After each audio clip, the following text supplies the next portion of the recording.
Welcome to Straight Out of Avernus, a Baldur's Gate 3 podcast.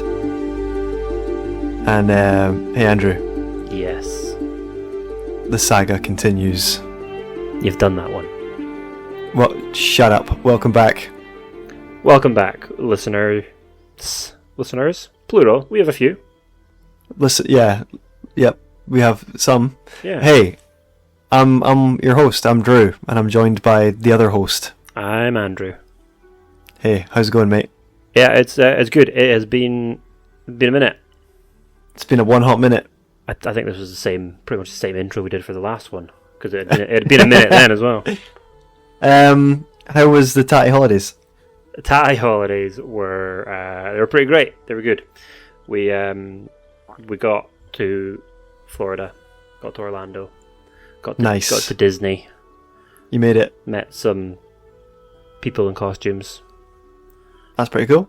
I'm mildly obsessed with Disneyland. Yeah. Oh, it was good. I think it's great fun. But what I mean is I'm obsessed with like the operation of Disneyland. Yeah, I would love a like behind the scenes tour. That fascinates me more. Yeah, there's like YouTube channels dedicated to how Disney is done and how they pull off a lot of their stuff. But most importantly, Drew, I got to build my lightsaber. How many fucking times am I going to hear you wank on about this toy you bought? This will be the last time on the podcast. But in our personal lives, it's going to come up a lot. When we meet up for our live D&D, I'm bringing it. It's coming with me. So you can whiff it around. So I can just whiff out my sword in front of all my friends. I'm just gonna bring a big stick and just like smack it as hard as I can. Hey, it's durable. Oh really? Yeah, it's durable, and it makes a noise when you like hit stuff. I'm not gonna lie. I think it is pretty wonderful. It is. It's such a good experience. I loved it. It was great. Well, how was your Tatty holidays? You were away in a big house with a lot of people. Yeah, I went on like a big kind of just big family holiday. There was like 26 of us, and we rented out this really huge church that had been converted into like a mini mansion. It was like I shouldn't have been there. I felt like I was. What is it with us and converted churches? I don't know. There's something about us and converted churches. It's our go-to spot for playing D&D when we meet up. Is a converted church. Yeah, it was my eldest daughter's birthday. Happy birthday! And she was spoiled absolutely rotten. Good. We got into a bit of Mario Kart. Oh yeah, did you enjoy it? She got into it, and she did all right. But I think my dad got more into it than she did. Okay. Yeah. But it was kind of funny because my dad's like super sports guy. Like his sports is his thing. Uh-huh. And the only video game I've ever really seen him play when I was growing up was like Colin McRae Rally. Oh yeah, on the PlayStation, like the kind of like rally card games.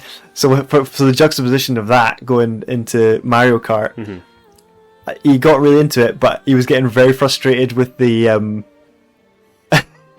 like the cheese and like the kind of gimmicks of the game. Right? Yeah. Like in Colin McRae Rally, you couldn't smash through a box and then launch shells at your cars. So my dad would be like getting really cross in the back of the room trying to play Mario Kart. He was like, the power up. It's like the kind of like the lightning like makes you really small. Yes. So every time that happened, my dad was always like, "How come that's always happening to me? How come this happens every time we're playing?" And it was like it happens to everyone. It sucks when it happens. I found it very amusing. Yeah. But yeah, that was my Tatty holiday. Good. Well, sounds fun. Yeah, it was wonderful. Yeah, and now just like snap back to reality. Oh, there goes gravity. I knew. I was going to leave it unsaid, but you just had to go there. Oh, I'm sorry. Hey, shut up! I hear there's news. There's a little bit of news. There's a little bit of Baldur's Gate 3 news. Funny that. Oh my god. Yeah. They've done another patch, so not a hotfix, but another patch. Patch number 4. Oh wow. Cool. They haven't added anything amazingly new, just fixing some things and making things flow a bit better. You know how we discussed Wither's wardrobe? Yes. Now, if you're playing online with someone, you can, and they're not with you, you can stick them in a wardrobe. Yes. If they die, you can now also stick them in the wardrobe as well. I think that must have been a bug that you weren't able to do that. Nice. One that I think is very interesting is now you can customize hirelings' appearance when you recruit them, Okay. which I like because I've not used hirelings. Have you? No, I've No. never seen the need to. I've never Yeah. seen the need to either, and I think part of it is because I couldn't customize any of them, and none of them really interested me. But I think Okay. having been able to customize their appearance feels pretty good because, like, if you wanted to have a new bard in your party, because the only way to get a bard is to play as a bard or hire the hireling bard, but Of you're course. stuck with that appearance. Okay. I've like I say, I've not. Yeah. I've kind of. I'm none of my. I think that it's kind of there so that even if like all your companions die, And you can't get them back. And you don't- Yeah. you can't get them back. You can Yeah. hire hirelings. Well, So I I'm think sure it that's kind of like probably logic. probably costs the same to hire a hireling than it does to revive your party. Oh yeah, I But suppose. yeah, hireling customization I think is a good step forward. They did it. Colorblind mode for accessibility, which is That's really that's nice. yeah. A lot of games are doing that. We know a lot of colorblind people. In our D&D group, Drew, there is 7 of us in total. Yes, correct. 3 of those people are colorblind. Mm-hmm. I think 4 of those people are varying degrees of dyslexic. Can confirm. you being one of them, and I think there's I think at least 2 of those people are both colorblind and dyslexic. Yeah, between us we know a lot of colorblind people, so this will be very helpful to some of them. I think a lot of people struggle with red and green, Yeah. and your allies are green in this, and your enemies are red. So when you're looking at the turn order at the top, I guess it could be quite confusing as to who is on your team. Because I know you can target people by clicking on their portraits. Clicking the portrait, yeah, which I've never done. So I mean, if you're having one of those days, and you just start clicking on anybody. So I think that's kind of the main big things. That's what they put in their highlights. One I think people are quite excited about. I quite like that when you've just had a fight and you go and speak to someone, you're all quite bloody and like bruised up. But sometimes it maybe ruins the cutscene a bit, depending on the cutscene. You can now use sponges and soaps to clean yourself up. That's nice. I mean, you know what would help with that though? Just a prestidigitation cantrip, which doesn't exist. That's not in the game. It's not in the game. Maybe they should bring in prestidigitation. Yeah, just clean yourself up. That'd be nice. Depending on the cutscene, I quite like looking a bit bloody and battered and bruised. It looks good. But sometimes Looks great when you're like it. you're having a big moment with someone and Yeah. you look a mess. It's like when you go into meet go start speaking to the flaming fist, and you're like just covered in blood. It's not yours. Yeah. But yeah, so just a few fixes. Hey, they're still working away. Still working away. I don't think they're going to stop anytime soon. But Still making that game. But no, obviously I've been away for a couple of weeks, and I've not played Baldur's Gate 3 since I got home, because I got Spider-Man 2. Oh, of course. So I've been playing that. It's really good. But this isn't That's a great, Spider-Man mate. 2 podcast. It's a Baldur's Gate No. 3 podcast. Although we're not really talking about Baldur's Gate 3 today a whole lot, are we? No, not really. We're I taking mean, a little bit of a break. We're gonna talk about what we're gonna do is we're gonna have a really long, drawn out, drag out discussion about Star Wars, Yes, finally. and I'm going to present Exhibit A, George Lucas. That's your defense. I'm bringing him in as fucking evidence. No, we're not doing that. I call my first witness Ryan Johnson. J.J. Abrams. Oh dear, don't do that. Yeah, no, we're not doing that. Maybe another time. Maybe. But yeah, I went back when I was working the other day. I went back and listened to our first couple episodes. Oh, okay, yeah. How do we do? Just kind of, it was all right. Yeah. But we skipped over some things, and I'm just I was thinking we didn't really talk about Dungeons and Dragons No. that much. And it's But very important because that, without Dungeons and Dragons, we wouldn't have Baldur's Gate 3. And I thought, it would be quite nice just to kind of, lounge, relax back, kind of shoot the shit. Just kind of like, let's talk about Dungeons and Dragons. Yeah. And how it got us here. How it got us to here, how we got into it.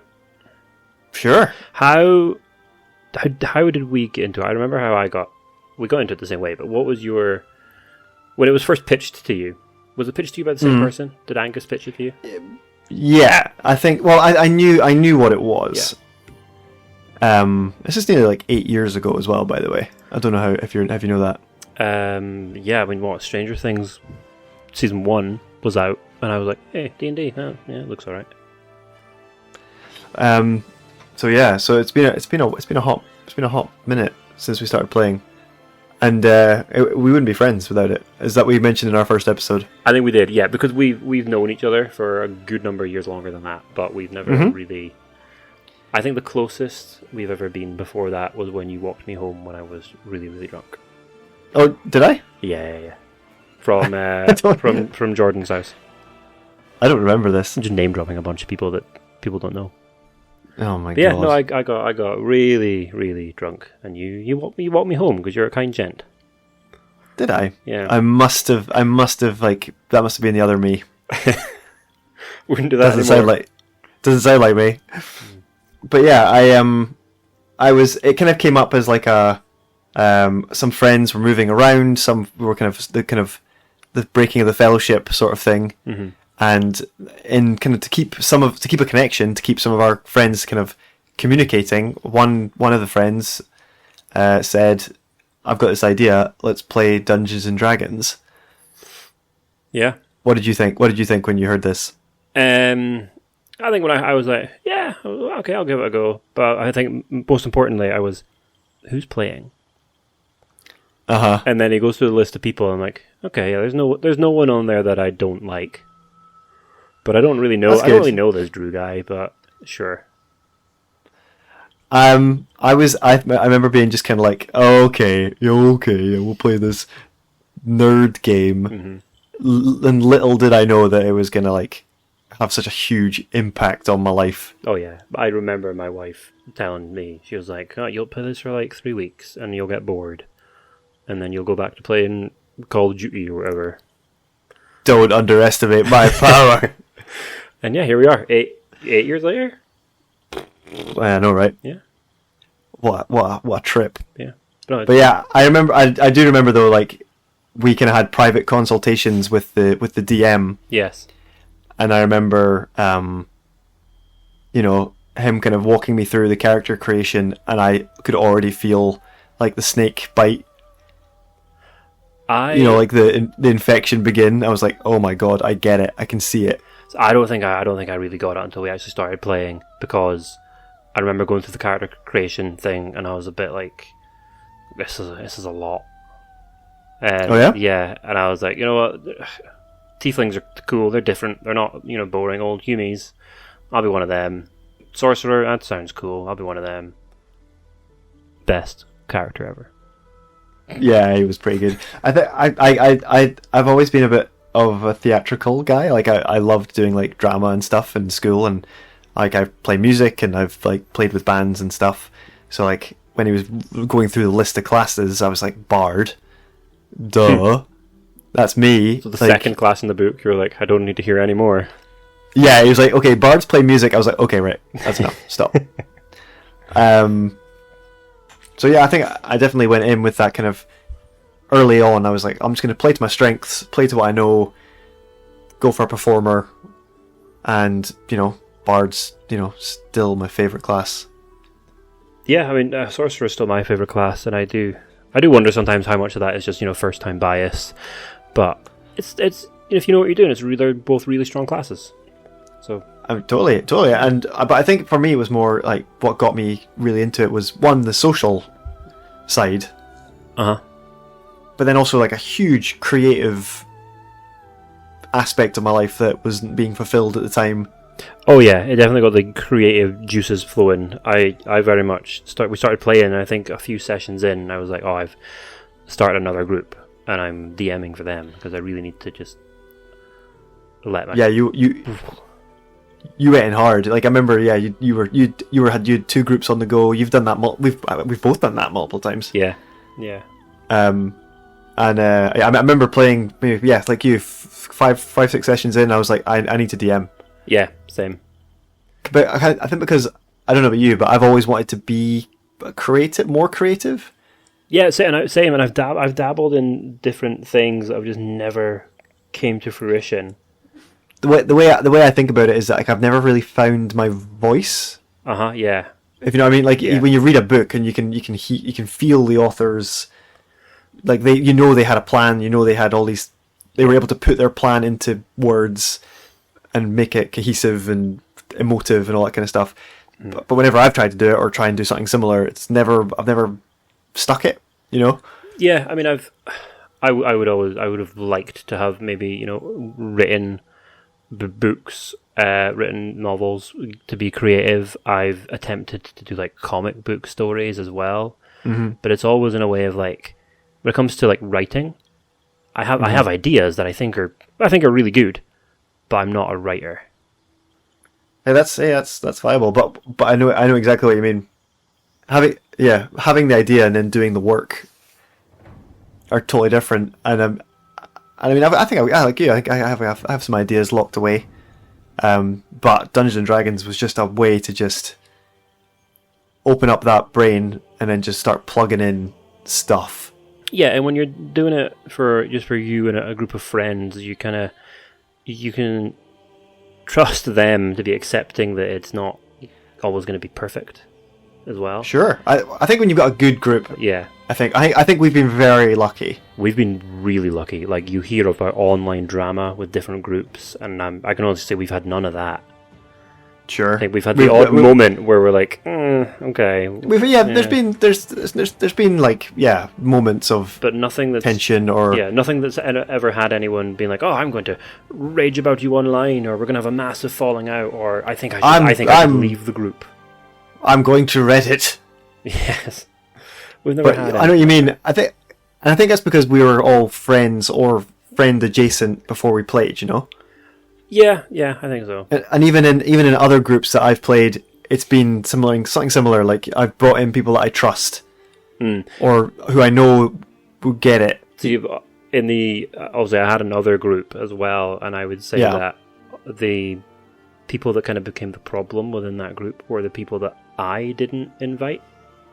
Oh yeah, It was like someone else was like, oh, I've got these friends that are willing to play, can they join? I was like, yeah, sure, why not? What could go wrong? Yeah. And I think I've like you were saying, I've heard the horror stories. I've also had a horror story. Oh yes. Where, I mean, guys, listeners, I'm a pretty open guy. Should I tell the story? Yeah, go for it. It's difficult because I don't want to sound like an asshole or a judgy person. But gee, wait. Okay, I'll tell the story. Right, so I can't remember when it was, but it was a point when I was in my old job where I was like, I really want to play more D&D. I want to maybe meet people locally, play local games, because our group is very spread out. I mean, you're up in the north. We've got friends in the south. We're miles apart from each other. I think we have 2 people that live in. Not even now, actually. One of them just moved. Yeah, we don't even have 2 people that live in the same city anymore. I mean, for the 8 years that we've been playing as a group, we've only played live less, like 10 times maybe. Less than 10. We I'd say. try at least once a year, but I don't think obviously COVID we didn't, because we were sensible people and did what we were told. Unlike the government, certain governments. So yeah, there was a point where I was like, I really want to meet people locally, and I want to have something that's like a local thing. So I started like doing some Googling, and I found out that in like my local kind of city now, I guess, that there was like a group, like a local D&D group. It was like a big Warhammer group who'd get together, and at the same time a D&D group would get together. So I got in contact with them, and I said like, oh, I'd love to come along and meet the group and meet some people. And I was, yeah, sure, come along. And it became quite an interesting evening. Mm-hmm.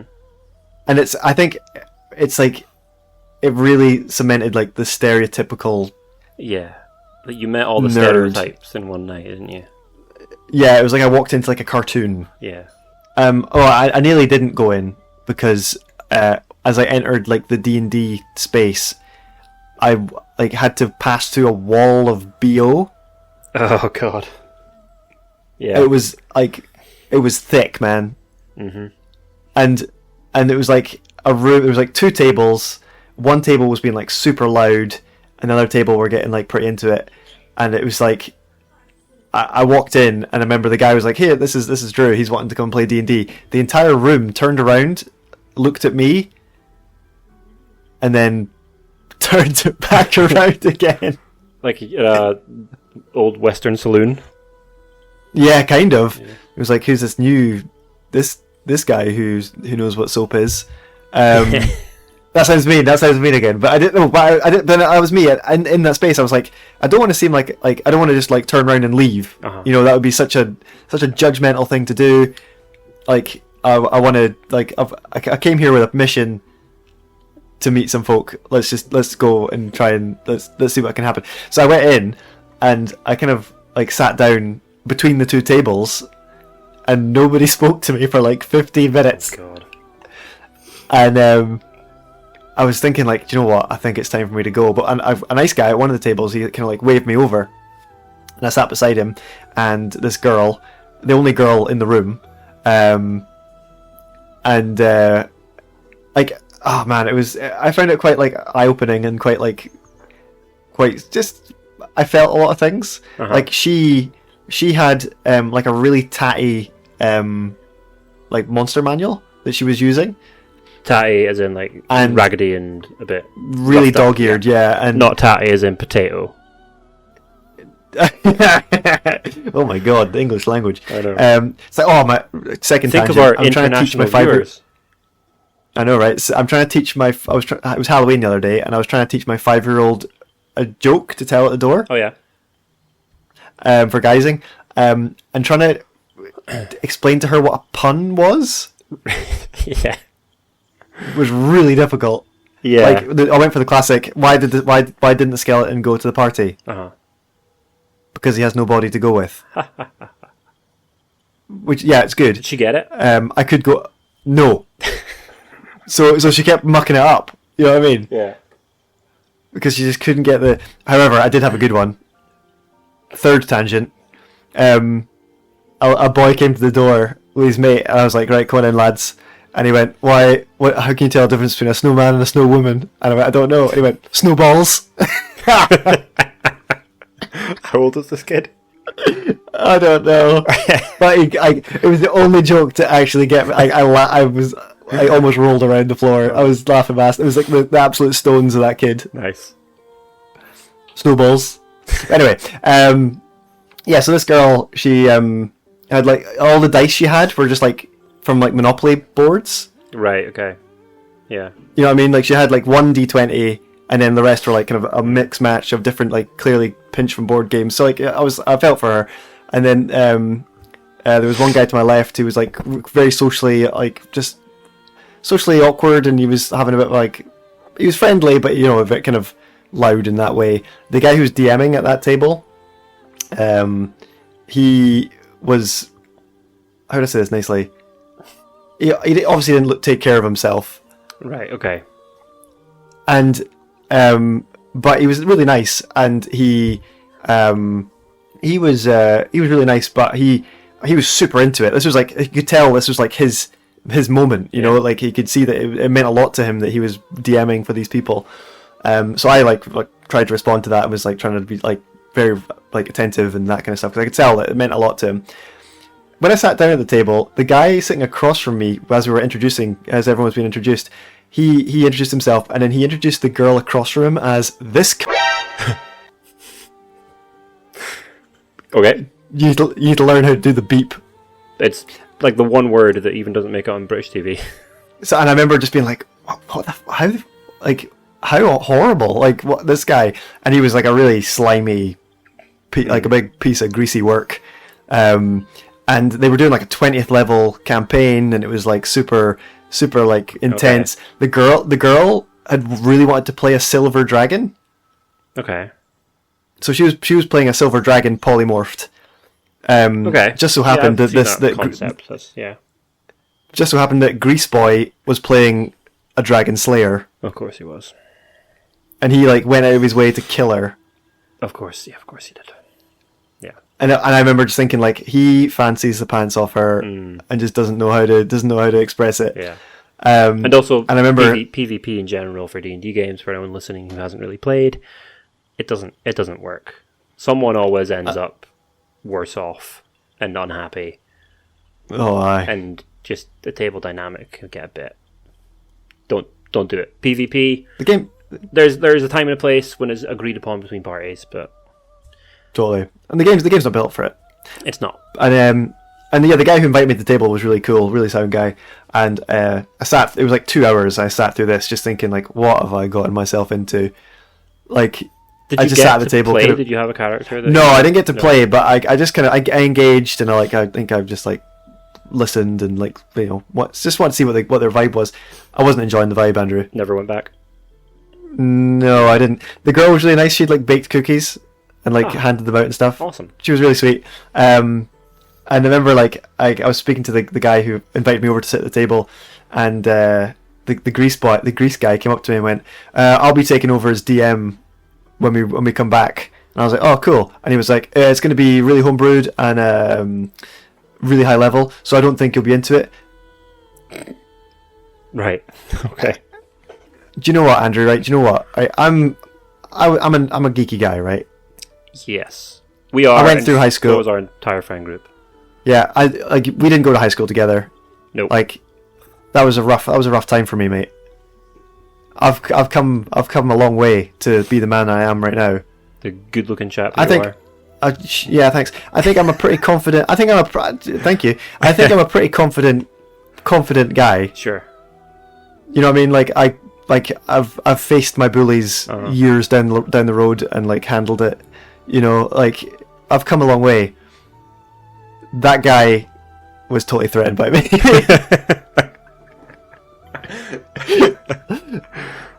And I remember just like in that moment just going like, do you know what, mate? I felt like, do you know you hear about gatekeeping? Yeah. I was totally like I just got it and was like, okay, right, I've appeared in your territory, Yeah. and it's like you don't belong here. I think you got the impression this is someone who kind of knows his stuff and might not toe the line, and I'm gonna Yeah, because get rid he of was him like, before he tries to just play. You know. oh, totally. And I remember just being like, well, good luck, guys. And I've never gone back. But I remember just thinking like how lucky I am to have Yeah. just a really good group of friends. If that was your first experience with D&D, you probably Oh, yeah, never go back. That's what my wife said. She was saying like how like what a horrible way to like if introduce you to a hobby. Yeah, if you'd wanted to get into it on your own and you'd had that experience, and then a couple months later, one of us was like, "Hey, Drew, you want to come play D&D with us? We're trying this new thing." You'd be like, "Hell no." Yeah, totally. But it's worth saying that's not obviously not every group and not every local games club or comic book store is going to have that. You got unlucky. I think in that instance, like totally 100%. Like I just came into the wrong group. Yeah, who were just not my kind of people, or not my who weren't my kind of people, but I think my neighbor. I found out my neighbor plays D&D. Okay. Yeah. Just by chance. She was putting a parcel around to ours, or picking up something from ours, and she spotted my D&D books through the crack of my my office door, and she was like, "Dungeons and Dragons." I'm meeting so many people at my current work actually that are quite into it. That's awesome. Yeah, and it's really cool. So I work. I'll tell you, listeners. I work in a school. And so one of the science teachers, two of the science teachers actually, are really into it. One of them runs the D&D club. That's cool. Yeah, and I've been going along to it a couple of times, just to get the vibe and see what it's like. Mm-hmm. And how is it? Because obviously, yeah, it's fine. Yeah, it's obviously they only meet for like an hour and a bit after school. Oh man! So you don't have long. So it's not the game I'm used to, because there is no let's have some good deep character moments. and Okay. and role play out these moments, and we'll maybe go on investigations and do like really in-depth dungeon crawls. It's pretty much go here, fight this, get reward. Okay. Go here, fight. That's cool. Which is fine. It's a school club, and they're learning how to play D&D. So I've taken on the challenge of because it's actually quite a big group of taking some of these kids and doing another group, and I had my first meeting with them tonight. Oh, how'd it go? Tell us everything. It was good. We got them to just start kind of making characters, and it was pretty good. A lot of them, I think I've been given some of the ones who actually know what they're doing a bit, Oh, cool. so they're familiar enough with it. And I was speaking to one of the girls and trying to help her with her character, and I was like, oh, I've also got this book. I brought along my Xanathar's Guide book. I was like, this has some different subclass options, and she was like, oh yeah, I'll probably finish making my character at home because my dad's got like all the books. And I was just like, Oh. I want to meet your dad. He sounds great. I think there's a lot more of us out there than society is willing to accept. Oh god, there's There's so dozens many, of us. yeah. And I think as well, There's dozens. there's Dozens. there's a boom in popularity with D&D over the last few years for a lot of reasons. Sure. For Stranger Things, Big Bang Theory even has it on it, even though it's not a very good representation. Critical Role was like a massive thing these days. Sure. I think we caught the wave as it was rising, you know? Yeah. We're the D&D hipsters. Oh, totally. We knew about it before it was cool. I mean, I knew about it for a very long time. I just knew that it was like something that I wasn't ready to dip my toe into, you know? Like, I felt that if I did, that it could be a dark, dangerous place. And I think, you know, like heroin. oh, just like heroin. And I think, I mean, there are correlations. it is an addiction for me at times. Uh-huh. So part of the reason I wanted to kind of like join this club and get a group of kids into playing D&D is because I kind of know what school life can be like for nerds. It's not the friendliest and safest of places, and also you want to give them a good kind of first experience of the hobby. Preach. And be like, here's kind of the basics. We're going to have fun with it, so that when you go out into the big wide world, you can feel safe and secure in getting a group together on your own and knowing that it can be a good experience. And there's also a part of it that's like, hey kids, the DMG's for free, but the next one's going to cost you. Here, you're pushing the player's handbook in a plastic bag. I did bring my books in a plastic bag. I bet. Yeah. So that's really awesome, right? yeah. So That's really cool. Right. So they did decide they want to be bad guys. They want to be pirates. So I've got to come up with a pirate themed campaign. I was thinking of just using Awesome. the Saltmarsh stuff. So yeah, I was thinking actually, like we've only played Dungeons and Dragons, right? Yeah.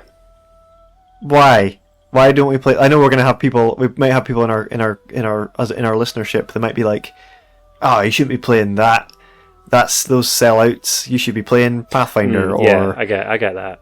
I don't know. I think because it was the one that we were asked to play by Angus, who got us all together to play it. And B, I just think we're a big group, and we're all quite comfortable with this system and how it works.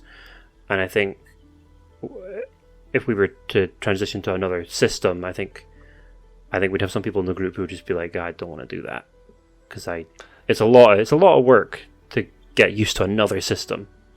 yeah, that was gonna be my answer. I don't have the goddamn time. Don't have the time, yeah, you, I think, more than anyone in our group, I think, is actually, you say you don't have a lot of time, but you're probably the one that's most invested in the new stuff and the 1D&D stuff that's coming out. Yeah, you want to give it a go, and I would happily give it a go, but not with our current group, our Thursday group. Yeah, I think it's just too much to transition across, and it's tough. It's tough once you've kind of got onto your thing, once you've got your rhythm. But I think for me as a game, I just seem to get it. Like, it just seemed to like. Yeah. It just I think clicks. it just clicked for me, and I know there's probably there's probably better systems, there's probably better ways of doing it, but as a new player and then as a DM and now as like I don't know, I'm not gonna say seasoned DM because I've not DM'd in a long time, but I'll say it. Like, I'm a veteran. Sure, I mean you're running for you've got like the community center and the the kids under your wing. Yeah, and I'll be running for you guys soon. I already do run sure. for you. I'm going to be sure. doing 3 campaigns concurrently for a little bit. You got paid. I got paid. For campaigns. I got paid to do it for a bit. I felt a bit guilty. But then again, I didn't, because I'd put all this work into this world and I'd built it, and then I was like, I kind of want some extra money, and I also want to play D&D, so I found a group online that would pay me to DM for them. Fuck. Which you whore. Sounds insane. And we didn't. It didn't go very long because obviously I live in Scotland. They all lived in America. I was getting up at like 1 a.m. to play. It just wasn't. It was not sustainable. So you were getting up at odd hours, soliciting your services. Yeah. For people on the To internet groups of men. for cash. Yep. I mean, I'm just jealous I didn't think of it first, to be honest. I mean, I would maybe do it again if I found a group within the same time zone as me. But yeah, so I mean, yeah, we've been playing for a while, and it's. I think I was wondering that that maybe that's why Baldur's Gate was going to be such a big smash for us, and why it's been such a big hit, because Dungeons and Dragons has been doing so well. Yeah, I mean, I've been able to get into Baldur's Gate 3 really easily, and I haven't really thought much about the how the game teaches people how to play, because I already know how to play. Yeah, I would really have liked to have, or maybe I've seen somebody play it who'd never. Well, I mean, you can watch live streams, but I mean, Yeah, been there and been part of that. Because I mean, I love playing with new players. yeah, especially because some of the spells in Baldur's Gate 3 that are available are spells that I don't even use at the tabletop. Sure. And so when they're in this game, I'm like, has some poor soul fallen into the trap of choosing Arcane Lock as a spell in Baldur's Gate 3? I mean, I don't think we've spoken much about this, but that's why the game is so fucking cool. Yeah. Is that you can do just anything. I read a thing today, like 5 minutes before we logged in to start recording this. Okay. Did you know there is a like forge or a blacksmith's in the Blighted Village? Right. Okay. If you No. take I do know this. if you take like a greatsword or a dagger or whatever, and you take a blossom from that, is it the Surser tree? If in the Underdark, yeah. Yeah, you can make a sword. It's called it becomes just like a Surser greatsword or whatever it's called, and it silences people on a hit. Oof. So that's if awesome. you're fighting That's enemy awesome. spellcasters, hit them, silence. I learned that today, and I was like, I've done Act 1 how many times? But I think that's why like Dungeons and Dragons is such an appealing game, such a fun game, is that you can pull if you're prepared enough, if you like have a good idea, if you want to do it, and you can make it happen. You can make it happen. You can, yeah. It's the limit. The limit is your imagination. pretty much, yeah. Way back in the beginning, did you feel like you were like playing like pretend again with like your friends? Kinda, when you'd like yeah. go play Star Wars in the garden? I was just about to say, I remember like acting out like Phantom Menace in the playground. I always had my own stories. I just copied other people's. I had my own stories when I was playing with like Lego. And stuff. Oh yeah. I did that. I used to love doing that. But yes, I know what you mean. It does feel like you're just like a kid playing pretend. But it's better than that. It's so much better. Yeah. I think I always feel like it's very awkward when you're with people that don't play and you're with your friends that do play and you're talking about it. All we want to talk about is Dungeons and Dragons. I know, right? Yeah. I think I've been part of those conversations where like there's an outsider and you can just see them just being like, what the fuck are these guys on? They're just checking out. It's like, Oh, totally. yeah.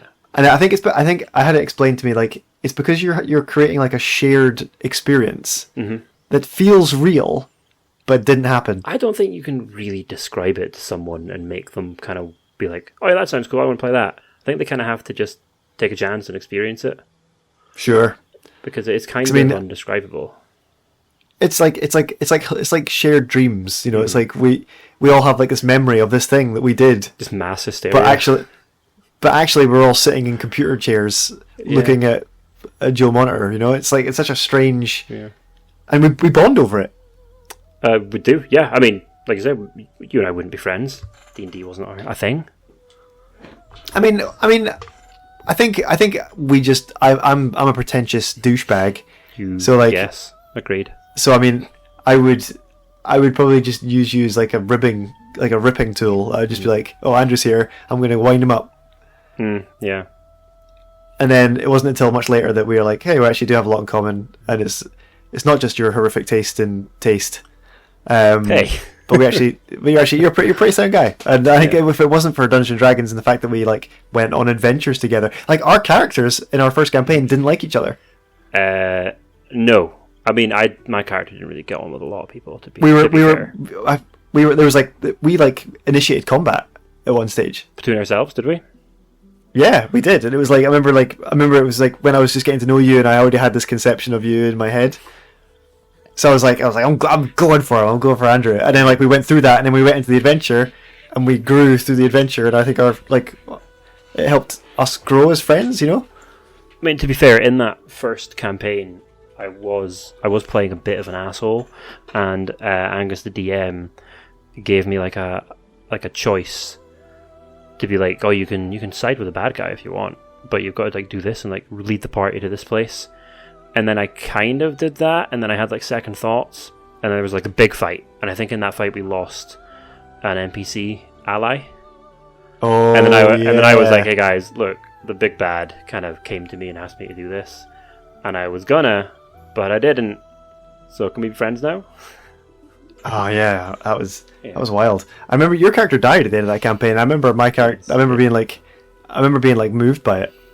Like, yeah, well, our paladin, our resident paladin, I'll call him because I don't think he's happy when he's not playing a paladin. That campaign ended like 6 years ago. Yep. He's still adamant that he's going to save me. I got turned to dust, and I am now a devil's bitch. And he is adamant that he's going to save me. That's great. Which I want to play that adventure. I really do. Sure, me too. But yeah, we formed like quite a tight bond with our friends, and I went off and had another group, and then you ended up in it. I did end up in it, somehow. So I mean, like if it weren't for this fucking stupid game, I wouldn't be talking to like this guy every day. No, and we do talk quite a lot. Fuck, we talk too much. Too much, yeah. Like voice noting each other all the time. It's basically a relationship. Listener, I'm going to clue you in on my favourite thing to do is to find out when Andrew's at work and he's not got his headphones in, and then to scream a voice note at him. Actually, for the last few months, I've not really been able to do WhatsApp because I've been like an office setting. But okay. I'll let you into a little secret. I have an office of my own now. Ooh, so hey there, Mr. Moneybags. I can voice note whatever you want, baby. Nice. Awesome. But yeah, so it's been a journey. I think we should talk about D&D again. I think we should. Yes, I think we've got a lot more to cover. There's a lot of crossover with Baldur's Gate, I think. Yeah. Who says? Who says that Straight Out of Avernus, a Baldur's Gate 3 podcast, has to be solely about Baldur's Gate 3? It's about Dungeons and Dragons. It's Dungeons and Dragons at its heart. And exactly, and I think that's yeah. I think I'm Dungeons and Dragons at my heart. But look, listener, we're not veering away from Baldur's Gate 3. We'll be back with more Baldur's Gate 3 content for you. We just might sprinkle in the occasional. How's D&D going? What's going on in D&D? Let's talk about D&D. Let's talk about Dungeons and Dragons. Yeah, because that's the game that brought us here. Sure is. And where would we be without that game? No, I'd like to imagine I might be like healthier. I actually made that novel that I was planning to make. Yeah, maybe like physically fitter. So hey, should we wrap this up? I think we should. Yeah. So socials is that's the thing. Okay. That's the thing I do. Come on, Andrew. It always goes Come on, Andrew. So well. Come on, Andrew. We are Straight Out of Avernus, obviously. Here on Spotify or Amazon Music or Google Podcasts, wherever you're listening to this fantastic podcast, we are Straight Out of Avernus there. we are Straight Out of Avernus on YouTube and Instagram and TikTok, where we don't have content on the last two. Not really. But it'll come eventually. But we are up to date. Episodes 1 through 11 are on YouTube, and this is episode 12. It'll be out on YouTube probably by the time we record the next one. Probably. Because I take my time with it. In like 3 weeks? Yeah, maybe. If you want to shoot us a DM, you can do so on Instagram or TikTok, or comment on our YouTube videos. They're up there. We also have a Discord. I will put an invite link in our YouTube bio, because apparently they expire after like 7 days, which is really annoying. What is this internet thing? Why is it doing strange things? I don't know. Why can't we have just a Discord link that lasts forever? We are also Straight Out of Avernus on Twitch, where we stream. What's the word for like almost never but not never? Biannually? Yeah. Is that well, hold on. Is that twice a year or is that every 2 years? Yes. Okay. We're on Twitch on Straight Out of Avernus as well. We will post to the Instagram when we're going to go live, so you don't miss it. I think we should try and squeeze in one before the end of the year. I imagine we will. Well, it's November, right? We'll tell you what. We're not actually playing D&D because we're transitioning between campaigns. Should we stream next Thursday? Fuck yeah. Let's do it. I need to get this episode out before the end of the weekend. Thursday, 9th of November, 2023. What are we saying, 7:30? GMT? Hell yeah. GMT, baby. We're going to stream Back to the Adventures of Boris and Virgil. Let's do it. There we go. It's a date. I'll put it on the Instagram as well. I think that's it. I think that's all of it. I think we're done. That was good, Andrew. You did it. I feel like I'm getting worse.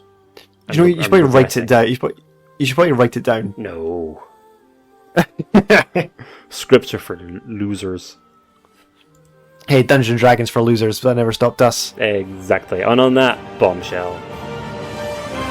Bye. Bye, everybody. Bye.